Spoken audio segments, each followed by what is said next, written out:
नमस्ते सबैलाई। हजुर नमस्ते। म यमनाथ ढकाल यस काँटा मारा स्थान संरक्षण तथा प्रवर्धन संस्थाको कोषाध्यक्ष। अब यसको यो संस्थाको म थोरै इतिहास थोरै म भन्न चाहन्छु।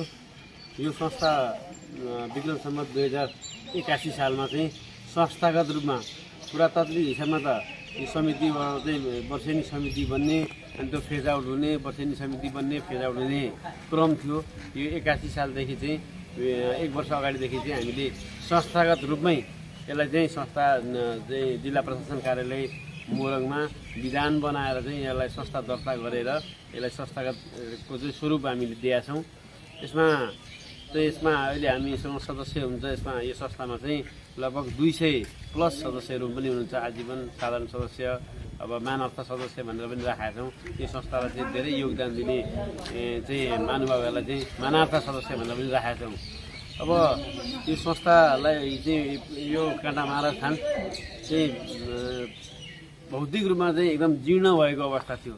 यसलाई चाहिँ संस्थागत रूपमा ल्याएर यसलाई यसो जीर्ण भएका चाहिँ देख्न सक्नुहुन्छ यो मन्दिरहरू। अब यो मन्दिरहरूलाई चाहिँ जीर्ण भएका मन्दिरहरूलाई चाहिँ पुनर्निर्माण गर्ने चाहिँ काम हामीले विगत वर्षदेखि नै सुरुवात गरेर विगत चैत्र महिनामा चाहिँ यसको शिलान्यास गराएर काम अगाडि बढायौँ र काम गर्दै जाने क्रममा चाहिँ अब हामीसँग पर्याप्त स्रोत साधनको कमी थियो। म स्पष्ट रूपमा भन्दाखेरि बजेटको कमी थियो। अब बजेटलाई चाहिँ कसरी यसलाई अब पूर्वाधार निर्माण गर्नु त हामीले ठुलो काम पनि गर्नु थियो। अब त्यो सँगसँगै सुनवर्सी नगरपालिकाले चाहिँ 9 लाख रुपियाँ बजेट विनियोजन गराएको थियो। अब 9 लाखले त यहाँ केही हुनेवाला थिएन। र पनि कम्तीमा अब चाहिँ यही इँटामा इँटा जोडिन्छ भन्ने अब त्यो चाहिँ राखेर अब हामीले काम अगाडि बढायौँ। र यहाँ हाम्रा धेरै दाताहरू हुनुहुन्छ।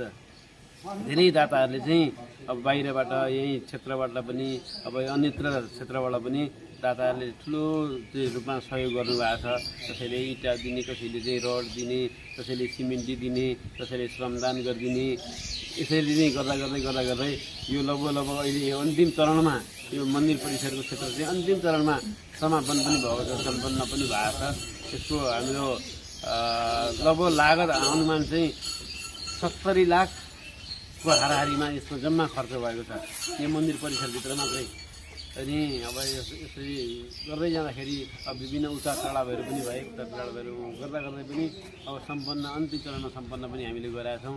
र यसमा केही गर्न हामीले यसमा थप हामीले यो क्षेत्रतिर चाहिँ देख्न सक्नुहुन्छ। यो क्षेत्रतिर चाहिँ एउटा हनुमानको मन्दिर अनि गणेशजीको मन्दिर, फेरि त्यसैको चाहिँ मन्दिर परिसरको ठ्याक्क पूर्वी केन्द्रलाई बनाएर चाहिँ यहाँ बनाउने अब जमर्को पनि गराएको छौँ। र चाँडै नै अब यो वैशाखमा यो मेलाको चाहिँ काम सम्पन्न भइसकेपछि वैशाखको चाहिँ 15देखि चाहिँ सुरुवात गराएर यसलाई पनि आउने आर्थिक वर्षभित्रैमा यो आर्थिक वर्ष अब आउने आर्थिक वर्षको चाहिँ छिट्टै नै हामीले सम्पन्न गरेर यसको मन्दिर परिसरको सम्पूर्ण क्रियाकलापहरू चाहिँ हामी समापन गर्नेछौँ। र त्यसै गरी अब हामीले यो काँटा मारा क्षेत्रभित्र चाहिँ काँटा मारा परिसर क्षेत्रभित्र चाहिँ हामीले डिपिआर गराएका छौँ। विस्तृत परियोजनाहरू यहाँ चाहिँ सुनवर्सी नगरपालिकाले गरिदिएको छ। अब त्यही अनुसार हाम्रो पहिलो क्रियाकलाप थियो यो मन्दिर परिसरलाई चाहिँ पूर्ण रूपमा सम्पन्न गर्ने।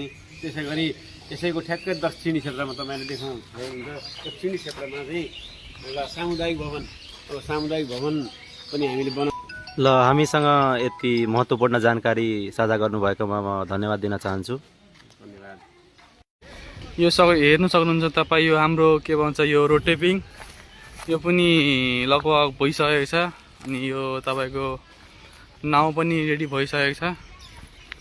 अनि यता सानो बच्चाको आइटमहरू अब यो भोलि वैशाख 2 गते भव्य रूपले यो हाम्रो मेला लाग्न गइरहेछ। तपाईँहरू पनि आइदिनु होला भोलि समयमा।